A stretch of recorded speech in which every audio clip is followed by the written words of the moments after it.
Hey, this is Simon from Simon's Comic Review, and I'm going to do a quick little review on the Hulk movie, The Incredible Hulk. Now, this movie works in lots of different ways. I mean, you can see it as a sequel to the original, which was in 2003 actually. It actually works as its own movie as well. It works as as if a movie for the TV show. And it works all around as a really good reboot. I enjoyed this movie. It was,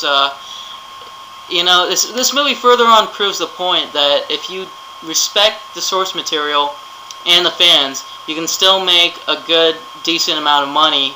A movie, just not shat out there like every other fucking superhero movie. And furthermore, it shows that Marvel knows what the fuck they're doing. It's kind of a shame now that, the new Spider-Man movies that are going to come out are not going to be done by Marvel Studios, which is a shame because, they're producing gold right now, and Spider-Man 3 was just a fucking disaster, so who knows.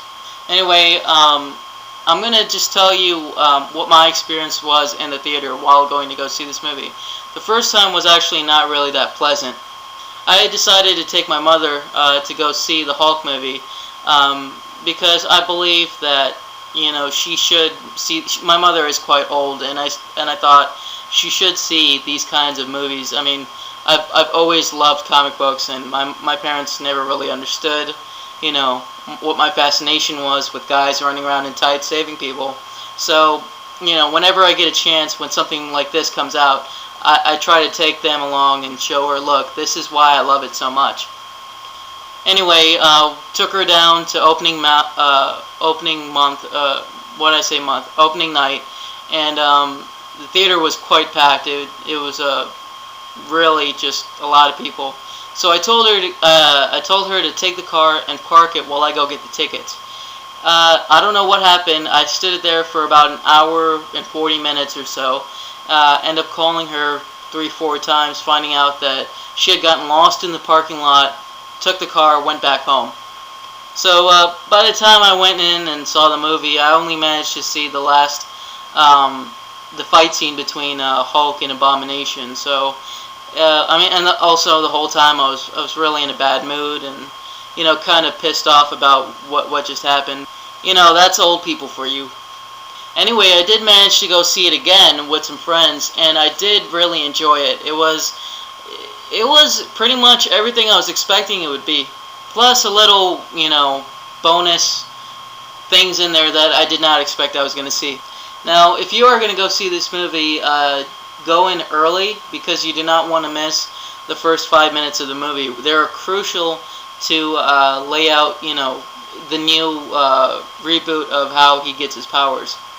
This movie is very much more of the TV show than the comic book, which is actually not a bad thing, because if you think about it, if you don't know about the comics, there's a lot of crazy shit. Just take it from me. There's a lot of crazy shit happening to the Hulk in the comic books, which makes it kind of hard for them to make it into a movie. So for them to go the route of making a movie based on the TV show, I believe was a better idea overall. Because, honestly, in the comic book, what you got is Hulk smash, building go boom, blah, blah, blah. But, in the TV show, there is still more of that dynamic of a guy running from the law, a guy who's persecuted, and, he doesn't really get to be around the people he wants. He doesn't really get to live the life how he wants. He's just always running, always moving. Anyway, in the beginning, you get the rebooted version of how he gets his powers, and I liked it. It was sweet and simple, but it would be kind of a pain in the ass to be that guy who shows up at the movie 10 minutes late, because then you're not going to know how did they change things. So if you are going to go see it, make sure you go early. This movie also had some really good cameos from people from the Hulk TV show and Stan Lee. Now, I still think that the cameo he did in Spider-Man 3, where he actually talks to Peter, and the cameo he has in Iron Man as Hugh Hefner, were pretty much the best cameos Stan Lee's ever done.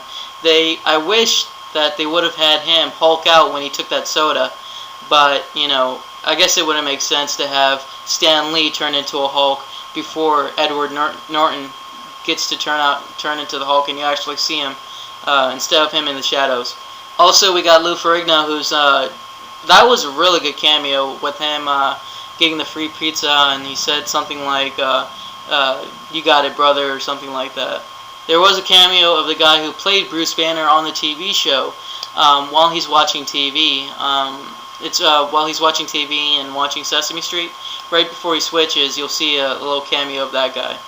Robert Downey Jr. comes in at the end as well as Tony Stark, which is great. Too bad we didn't get any Sam Jackson with the whole Avenger Initiative thing, but, oh well. Also, for those of you who did not know this is, it's kind of disappointing though. See, the original ending was supposed to have the Hulk in Alaska, well, Bruce Banner in Alaska, and he's about to go kill himself, but then a shadow figure comes up behind him, and that's supposed to be Captain America.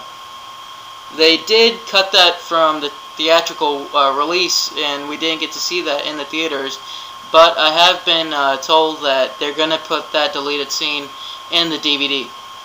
And I don't know about you, but I felt like an asshole just waiting behind after the credits for nothing. I was expecting we were going to see something after the credits, and kind of felt gypped, but oh well. Now, the movie had some really breathtaking action scenes that were throughout the movie. Especially mine and my mom's favorite was the scene where they're chasing him over the rooftops of, where is that, Brazil or something? I don't know.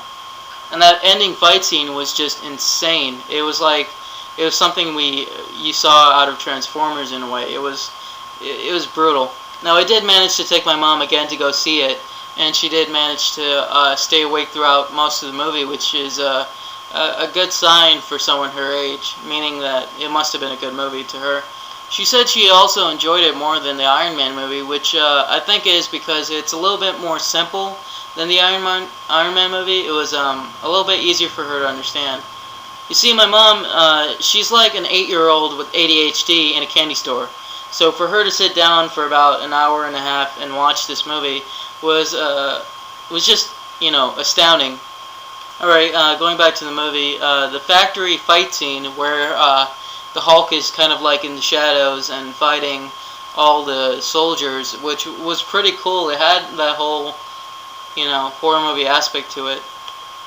Wasn't that sick when he just took that Spanish dude and hurled him like right across the office and like three walls and shit? That was amazing. Well, after all that, you see him wake up in the middle of some rainforest, and he's in I don't know where he was, Peru or no, he was in Guatemala, I think.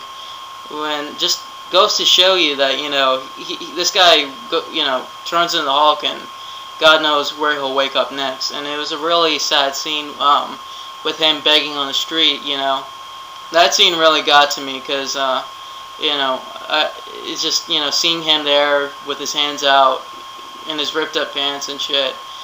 You really felt sorry for the character. Anyone who's ever been in a situation like that where they have nothing and they're just sitting there, and it's just really touching. You also see a lot more of the human effect in this while he goes to sleep, or while he's doing something. He'll have flashbacks, like memories of stuff that was happening to him as he was the Hulk. As he'll go to sleep and he'll start hearing gunfire, and it'll be just brief glimpses into the Hulk, into what the Hulk sees. I mean, you can actually see the damage, the toll that it's taking on Banner's sanity while all of this is going on. Now, there was another good aspect to this movie. You get to see a lot about the whole super soldier serum. There's a lot of, they opened up the